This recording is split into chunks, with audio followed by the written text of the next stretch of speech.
This week in gaming, CD Projekt Red puts consoles first. We have to wait longer for God of War, and Xbox has made an alliance with AMD. This is the Nerd Cave News, and I am your host tonight, Zach Dykes, and I hope everyone is doing well. Derek is on leave right now, vacation. He's plundering the high seas, whatever you want to say. He's not here tonight, so we can make fun of him as much as we want, everybody. Not really. But I hope everyone is doing well. We are here. We're going to be talking about all the video game news that you need to know tonight. We got a jam-packed show. I'm very, very excited for it. Some little housekeeping before we get into the news and what I've been playing and all that good stuff. This coming up Tuesday, we will not be having Nerd Cave on Tuesday. And the reason why we're not having Nerd Cave on Tuesday is mine and Amy's 8th year anniversary. So we're going to go have dinner. We're celebrating over the weekend, but I want to make something special on the actual day. So we're going to go do some dinner and just have a good night. So, but next week we will have Nerd Cave news, of course, and then we're having on the 28th, we've been talking about this for a while. We're going to be doing Eat Sleep Anime. I'll get you times and all that good stuff. But we're going to be doing Eat Sleep Anime's second episode of the year. Really looking forward to that, getting hangout, chat anime with everybody.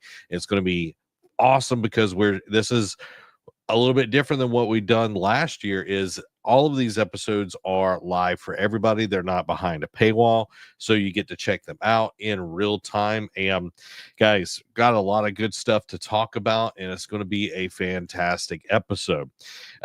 Amy said, poor Derek. Yes, poor Derek, not having to come in to do a show now, but Derek put it together the entire thing, and hopefully he's watching somewhere out there. He's just secretly watching, and he's just shaking his head and cackling like Derek cackles. Guys, I hope it's been a great week. It's been a good week. It's been a long week, but I have been playing a few different things. I have been on stream. We've been playing Blueprints, and man, that game is a ton of fun. Getting to really dive deep into the puzzles, the way they've designed that game and how each little thing works in tandem, like notes that you've seen in all the different rooms actually add up. It's like, oh, it's not just the notes that are on there, but there's actually hints to puzzles or whatever. It's just like one thing after another, and I love that because I feel like puzzles in games are not as big of a thing. Of course, Indiana Jones, we definitely got that, but I feel like most games, like even God of War back in the day, used to be way more puzzle based. It still is to a degree, but it's very heavy focus on the combat, of course. But it's like that it's not really as much of a thing today unless you actually play a puzzle game. So I'm really digging it. I'm enjoying it. Hopefully, we'll see a Blueprints 2 down the road. I don't know. I don't know how they're going to do that, but puzzle games are fun. Getting the story, kind of immersing myself into it, seeing what this family's been through and everything, trying to piece together little by little. And I'm really, really enjoying that. I did, after our stream on Tuesday, try out solo leveling Arise Override or Overloaded. Overdrive. That's what it was. Solo leveling Arise Overdrive. It's very, very similar to Arise, which is the mobile version and everything, but it does play really, really smooth compared to the mobile version. I play the mobile version almost every day, and this is it feels a lot more polished. What I'm seeing in the demo that's out on Steam that everybody can check out is that I feel like they're going to limit some of the gameplay mechanics, because it was like, and this again might have been the demo side of things, like, oh, do you want to play as an assassin or an elementalist, a duelist, that sort of deal. It was like 4 different classes. I can't remember the 4th one. And it was like, okay, I'm gonna try the assassin class, which was like the hardest class to play as, and it was fun. It definitely looks and feels like a Rise, but it's just a more streamlined and polished version of it. I'm hoping that we get the English voice cast on there. Like, it's cool hearing the Japanese, and I think they also have a Korean voice cast on there, and that's totally awesome. But when you're in the middle of a fight and they're talking, you don't know what's going on because you're like watching the combat and it's hard to read subtitles. Like, that was really difficult, like even just trying to get through that and everything. But I did love that there is a little bit more interactivity. There's save points. It doesn't feel like it's just like in and out kind of deal with Arise. The levels are pretty quick. The designs of the enemies are exactly the same, which that is what it is. But I do think that it's going to be pretty cool to see where this goes, because I think the big thing that they're pushing is like co-op play, which Arise you don't really get. You do have a guild system that you're able to like join and like play and do like some raids or whatever, but it's not like a um an actual in time kind of thing.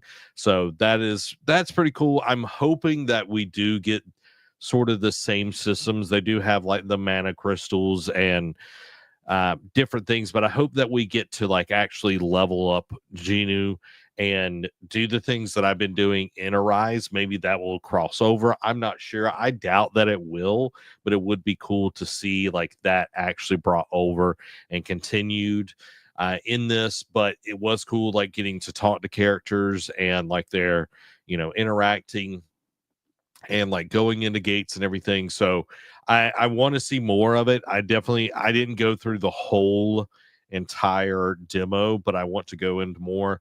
You do get into the Hunters Guild, which is very similar, but it is kind of up-res and everything. It's designed slightly different.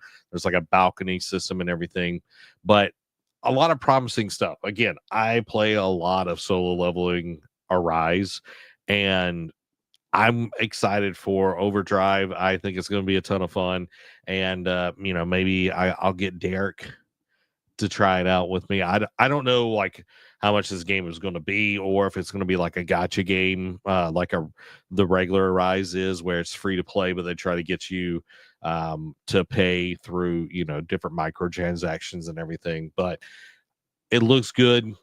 Combat is very similar to what we see in Arise, but it is so much more fluid. The one knock that the base like mobile game has is that it does chug quite a lot, and the resolution is not as high as it could be. But it is it's a mobile game, and it is fun to play like on the computer and everything through like Netmarble's launcher and everything. But I'm digging this. I can't wait to see when Overdrive actually comes out. I think it's going to come out sometime, probably September, October. We'll see the rest of it. Steam Next Fest is happening right now, so there's a lot of different demos out that you can be trying out to see a lot of more indie games and everything. But I think if you're interested, definitely check those out. I'm curious, like how many of those are like Steam Deck like approved or like optimized for, and be cool to check those out. But that's going on right now, so definitely go and check those out, and let me know what y'all are playing right now. Very curious. Amy was talking about the other day, I was wanting to get back in the Sims. Maybe I need to set up something where she can play some Sims, but she might get sucked back in because the her and her Animal Crossing. She loved her some Animal Crossing. I'd wake up in the middle of the night, she's over there playing some Animal Crossing. So I don't know if I want to open the door. But everybody, we're going to jump into the gaming discussion tonight. We got 3 stories for you. So first up, CD Projekt Red is taking a console first development approach with good reason. After Cyberpunk 2077's fiasco, CD Projekt Red's Charles Tremblay says Witcher 4 will be built on consoles first, then scaled up because it's easier to scale up than down. Makes a ton of sense. The State of Unreal tech demo already hit 60 FPS with hardware ray tracing on a stock PlayStation 5, setting a rock solid baseline. CD Projekt Red is ditching Red Engine for Unreal 5, which I think that's a great choice, just to be honest. Partnering with Epic to share next gen consoles optimization while still unlocking PC headroom. Tremblay reassures high end PC owners they won't get a simplified experience. Scaling up means max settings stay intact. Targeting 60 frames per second on the Xbox Series X is extremely challenging, so expect some compromises there. No release date has been announced yet. The internal roadmap suggests 2027 or later as the team juggles a Cyberpunk sequel and a Witcher 1 remake. So, some cool stuff in there. Hearing that they are learning from their mistakes is awesome. I talk about, I say this to different people. There are no failures, there's only learnings, and clearly they're learning from the mistakes that they made with Cyberpunk 2077, which is great. I think this is showing it's like, hey, we've went from an engine that is proprietary to Unreal Engine 5, which I think is going to be great because they are going to have a lot more people that they can talk to about development. They can even talk to Epic about the Unreal Engine and get information, that will make Witcher 4 even better. Them going with the route of console first, I think, is great because there are more consoles out there than there are PC players. It's just kind of the matter that it is. PC has grown more and more and more over the years because people are investing in that, but a lot more people will just go buy a console because that's what they were raised on. So seeing what they were able to do in this tech demo, essentially, of Witcher 4 on the PlayStation 5, the base model, what launched, was impressive. It looked absolutely gorgeous, and that is just the base. And of course, Xbox Series S, like, they're going ahead and say, hey, there's going to be some compromises here. You're not going to see this thing, doing 60 frames per second. It might not even be 4K. It might be 1080. Like, the Xbox Series S is very limited in its capacity to render a lot of the things because it's not as powerful as the X. It is more affordable though. So them addressing this from the get-go, I think, is a great way to put aside the things that held them back in the past, but also say, hey, we have learned this is what we're doing, and you can be excited for this as console players, but PC players, you have something to look forward to as well, because we're going to be bringing a crazy, amazing version of this as well that is going to be scaling everything up. And that is really cool because Witcher started out as a PC game. Witcher 1 and 2 were totally PC games. You didn't get those on consoles. I remember getting my first gaming PC and playing The Witcher 2 on it. I didn't really know what it was about. I didn't really understand the game. It was kind of difficult and kind of obtuse, in my opinion. But I was like, man, there's something about this. And then Witcher 3 comes out and is finally on consoles. And Witcher 3 Wild Hunt sold crazy numbers, and people really fell in love with what CD Projekt Red could do. And then, of course, the debacle that has been Cyberpunk 2077. But now we're seeing them take that and actually move forward. So I'm really, really excited to see what CD Projekt Red does. Now, it being, 2027 potentially for this or later, is interesting. I don't think we get a Cyberpunk sequel before we get Witcher 4. I do think we get a Witcher 1 remake, maybe next year. It's a thing that we're seeing a lot more often, is a remake of an earlier game just like Gears of War is doing Gears of War Reloaded before Gears of War E-Day next year. It kind of warms the player base back up to the franchise. It gets them excited for what is to come.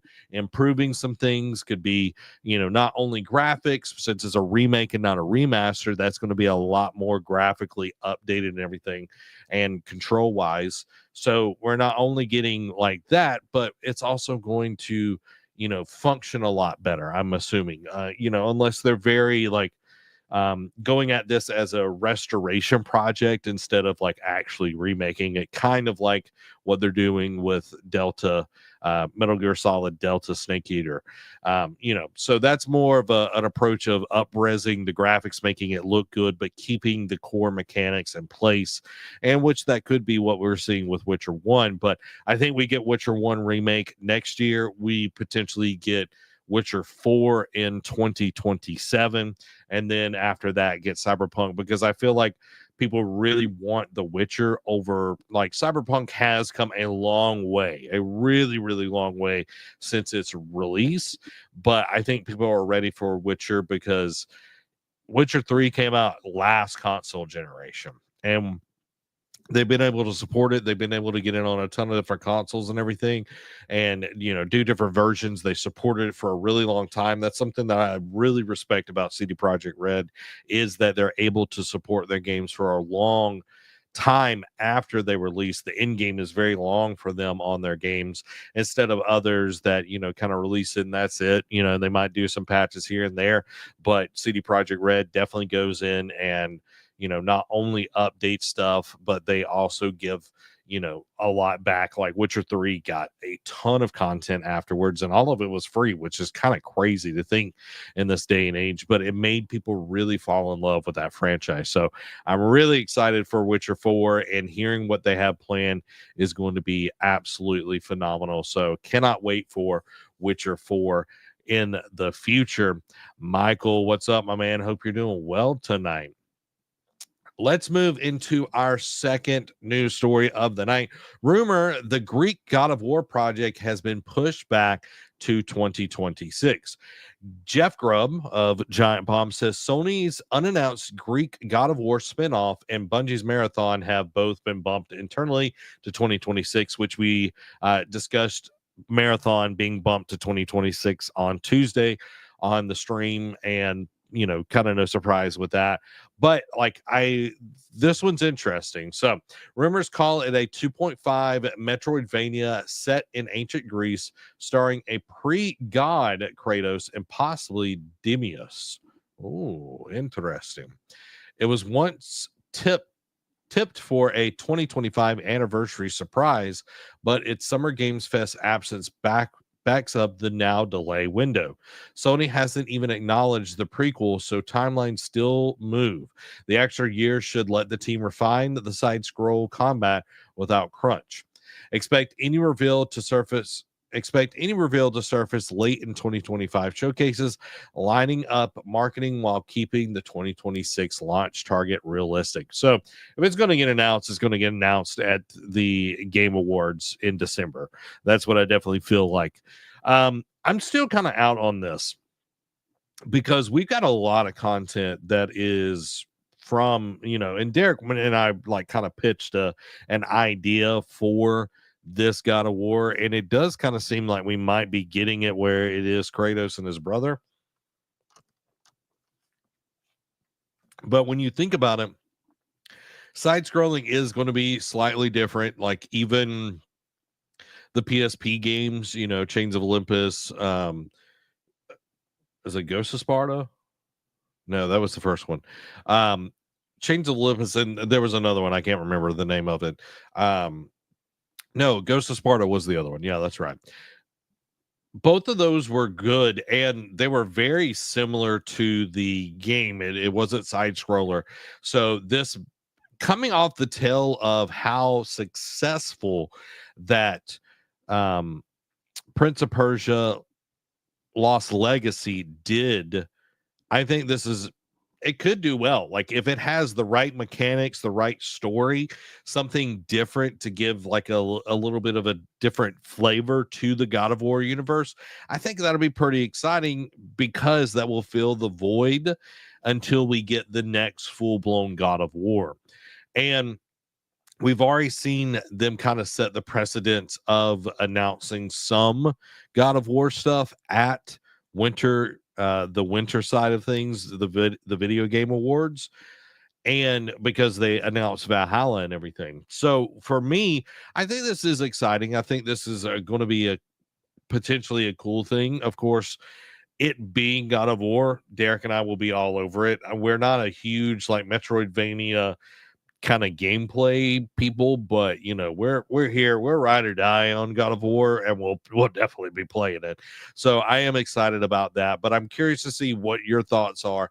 Are you excited that they're going back to Greece, or do you want to see them move on with this? Because there's a lot of content. Maybe this is pre any of that. Maybe this is when, you know, he's not even working with Ares. It's clearly says it's pre-God.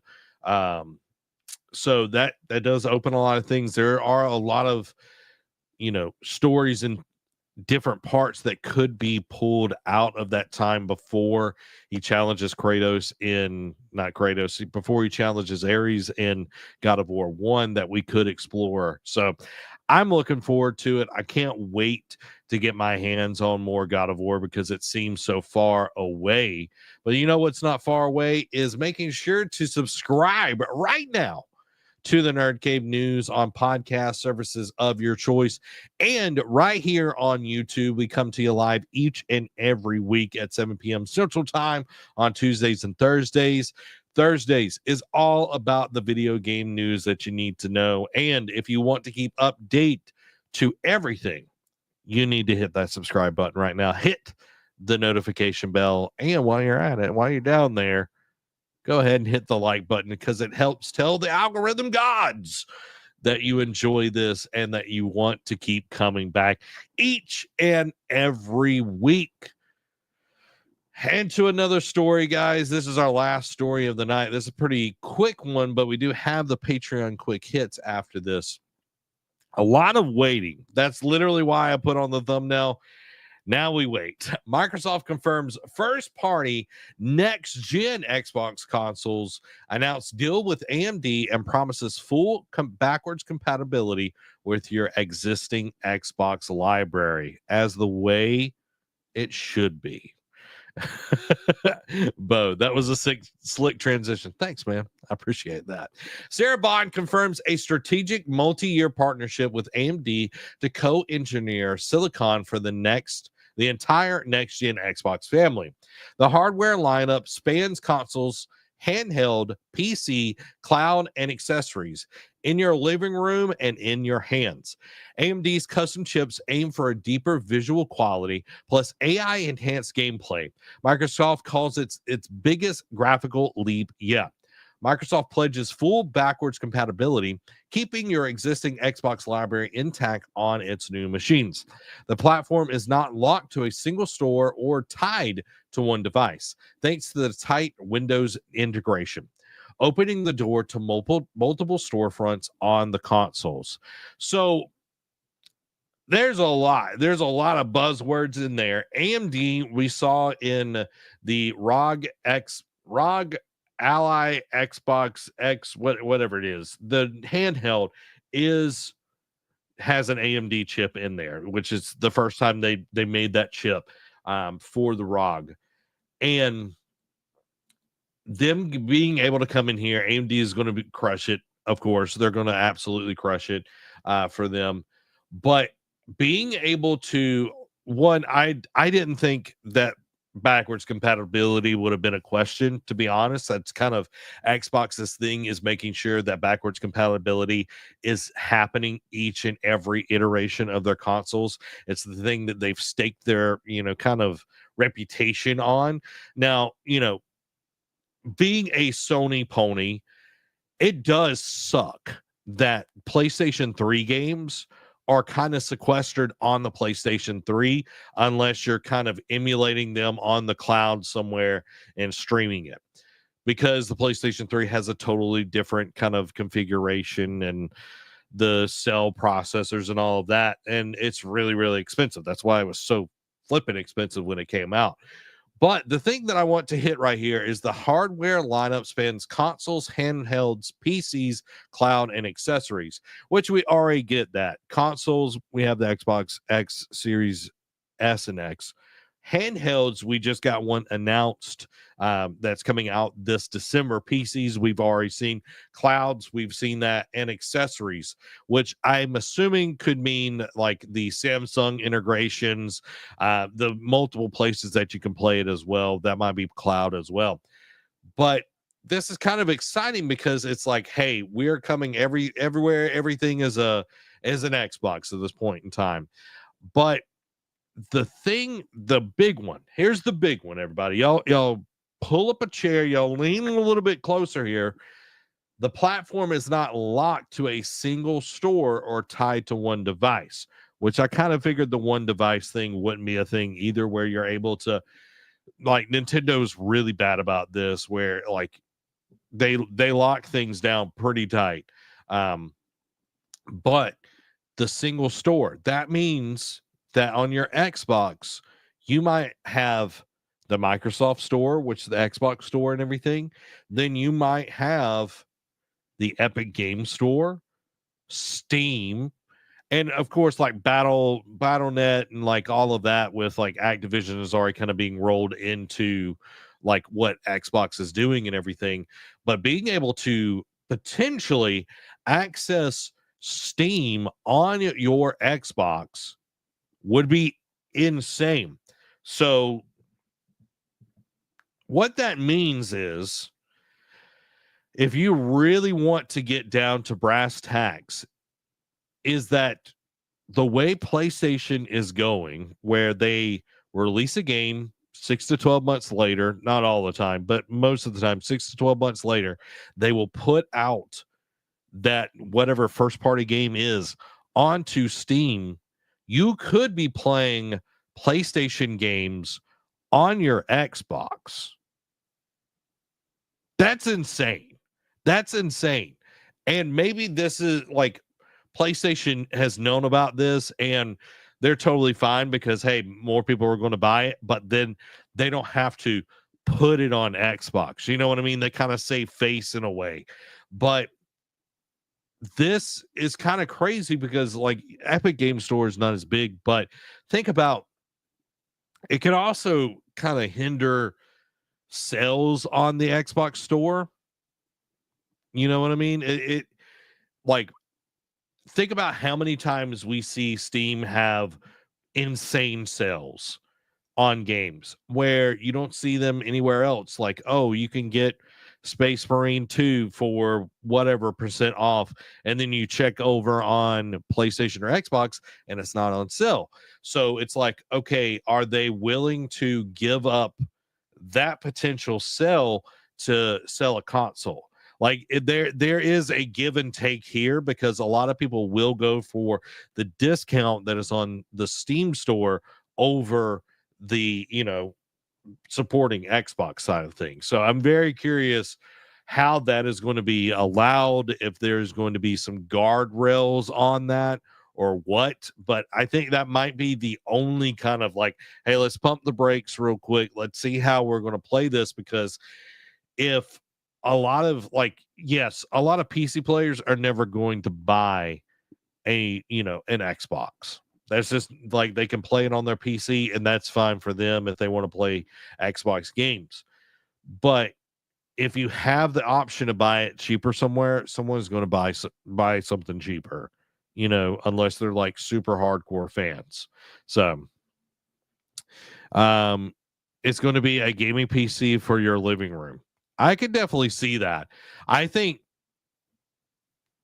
I've got some thoughts, okay, on what we might see, because they're clearly saying, okay, it's going to be console. It's going to be the actual quote. in your living room and in your hands. The thing that gets me is like they're clearly very interested in the handheld market because it's definitely had a boon the last few years, you know, from the Switch and then the Steam Deck and everything. Like the ROG Ally that they announced looks sweet, and the price is kind of like, whoa, that's a lot. What if their console was something like the Switch, where you can pull the ROG Ally or whatever it is, and you're playing it, and it's on the same or better than what the Steam Deck is. You're playing it, blah blah blah blah blah, and when you get ready, you dock it, and then it has more power. I don't know how they're going to do it, but it has more power. Kind of like the Switch. The Switch, when you dock it, it does have a little bit more juice than, you know, what you're getting from the actual handheld. So I don't know. I don't know. I'm very curious what that's going to be. Bo, it allows them to circumvent the PlayStation and still have PlayStation games on the Xbox. Yeah, I think it's genius moves. But again, I think also, I don't think Sony was caught unawares. You know, maybe that's me just like toting water over here, but I feel like Sony's like, yeah, you know, they can have them, but we're not going to say they can have them. I think that's like a point of pride for them, is that their stuff is exclusive, but we will put it on PC because, dude, every time they put a game on PC, it absolutely crushes and sells. It's like a booster shot in the arm.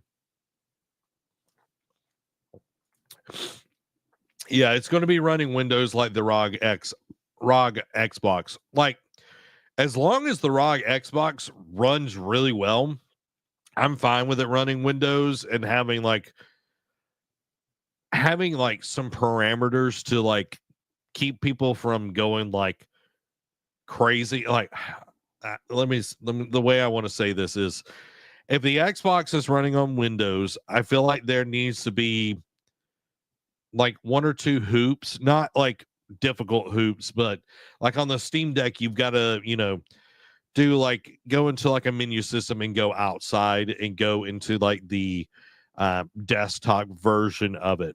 Like having something like that, because if you give an Xbox to a kid, they're going to try to, you know, they're going to be messing around and all of that with it.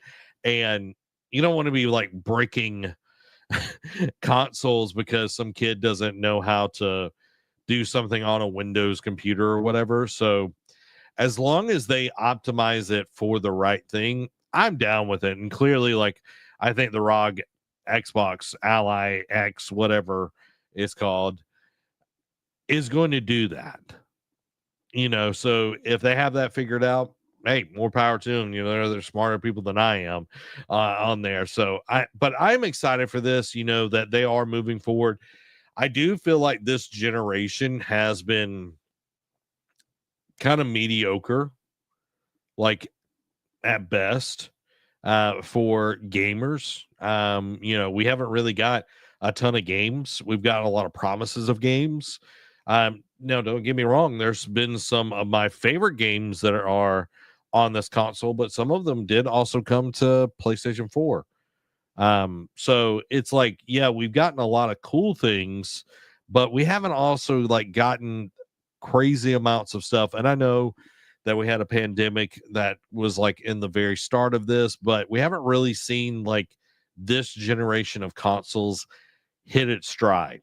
Like I feel like Xbox is starting to hit somewhat of a stride. Like this year is kind of crazy for Xbox, and I'm glad for them. Like they, you know, they started it slightly at the end of last year with Indiana Jones, and then they've just, you know, avowed, and then Claire Obscura 33, you know, Expedition 33, then Doom the Dark Ages, and now we're getting Outer Worlds 2, and like it's just been one thing after another, and I'm loving that.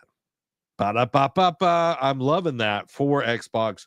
PlayStation, on the other hand, it's like it's been kind of quiet. Been kind of quiet. And you know, the only thing that we're really getting and I'm excited for it. And if it's the only game I get this year from PlayStation, okay, I'm okay with that. I'm okay with that. Is Ghosts of Yote? I'm fine. I'm fine.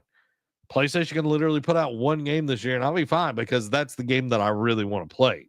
But for the rest of the time, Xbox has been feeding me a lot more than what PlayStation has been. So it's kind of crazy to think about where we're going to be in 2027, 2028, when all of this starts coming out, because PlayStation also announced that they're working on their new console and everything. So we got a long ways to wait. Literally, again, why I put now we wait is this episode is pretty much now we wait to see what happens with all of this. But it's time for the Patreon quick hits, because you don't have to wait any longer. The Patreon quick hits are brought to you by, of course, our wonderful patrons. Go support the Nerd Cave by getting your very own Nerd Cave membership to help us continue to make awesome shows just like this one. Become part of the ship, part of the crew, by going to patreon.com/nerdcave and picking the membership that best works with you. There's also a free membership if you want to join over there and see some of the cool stuff that we've posted on that. Now, it's time for the Patreon quick hits. Silent Hill 1 remake officially in development at Bloober Team.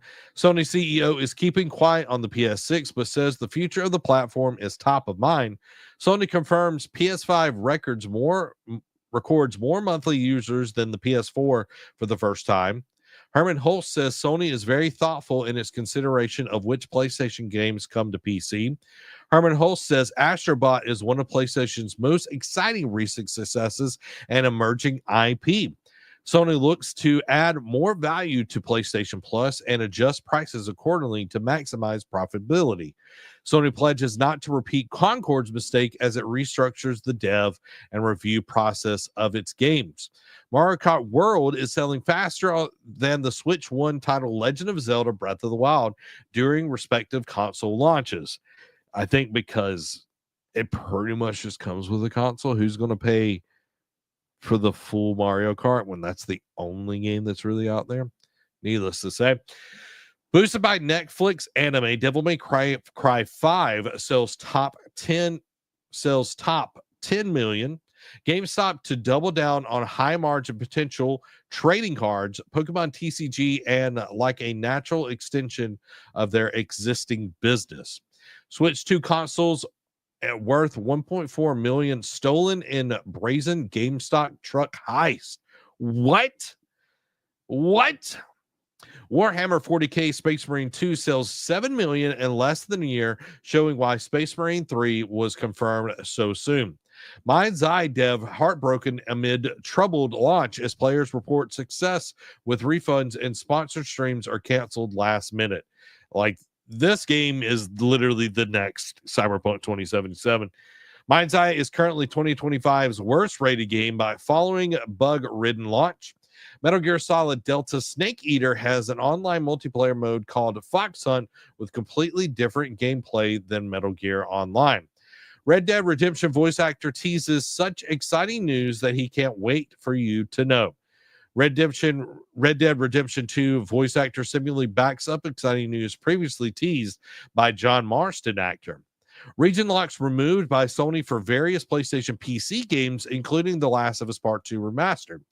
Stellar Blade sales eclipse 3 million worldwide across PC and PS5. Composer says Hideo Kojima made changes to Death Stranding 2 as testers like it too much. It's kind of crazy. Distraught Pokemon fans lost. Distraught Pokemon fan lost 1,000 hours plus and 20 years of progress during Switch 2 transfer, proving need for Pokemon Home to save beloved creatures. Man, that sucks. Borderlands 4 Standard Edition price at $70 after all. Hey, we at least won. Rematch dev and confirms no crossplay at launch just hours before early access goes live. Mario ambassador Charles Martinet clarifies he's still allowed to perform Mario's voice, but won't improvise dialogue and it's his choice to protect the integrity of Nintendo's iconic mascot. Hey, that makes total sense. Makes total sense. 007 First Light won't feature the classy Bond with a martini, but he'll learn from Q along the way. Prince of Persia Sands of Time remake is still in development as Ubisoft thanks fans for sticking with us. When is it ever going to come? I highly doubt it. Rumor GTA 6 story was rejected 3 times, leading to the departure of Dan Houser. Nintendo will turn off your Switch to Rumble if it detects prolonged use. Nexus Mods owner steps down after 24 years to focus on mental health. Pokemon Go developer addresses pay-to-win fears as it introduces an unprecedented $20 premium pass with Gold Battle Cup that boosts a Pokemon stat to 100%. That's pay to win. Just saying. That's pay to win. EA still plans to reveal new Battlefield game this summer. Marathon release date has been delayed as Bungie pledges to improve key features, including AI, narrative, and visuals. Final Fantasy Tactics Remake director says the original game's source code no longer exists, won't include War of the Lions content. Beat Saber is ending support for the PlayStation 5 and PS4 this month, with multiplayer no longer available as starting Jan 21st. June 21st? I don't know. It says January, y'all. Rumors Sony is interested in purchasing WB Games assets. That would be amazing. WB Games restructuring to focus on Harry Potter, Mortal Kombat, and DC franchises. Capcom Spotlight set for June 26, featuring Monster Hunter Wilds, Pragmata, and Resident Evil Requiem. Return to Silent Hill descends on cinema January 23rd. Gears of War Reloaded multiplayer beta extended with extra maps and modes. EA confirms Skate early access launches targeting the end of summer 2025. Donkey Kong Bonanza confirms Super Mario Odyssey's Pauline is your new sidekick, and DK can transform into a zebra and even a flying ostrich. Pixin Lim, Mind Your Language actress and Dark Souls narrator, dies at 80.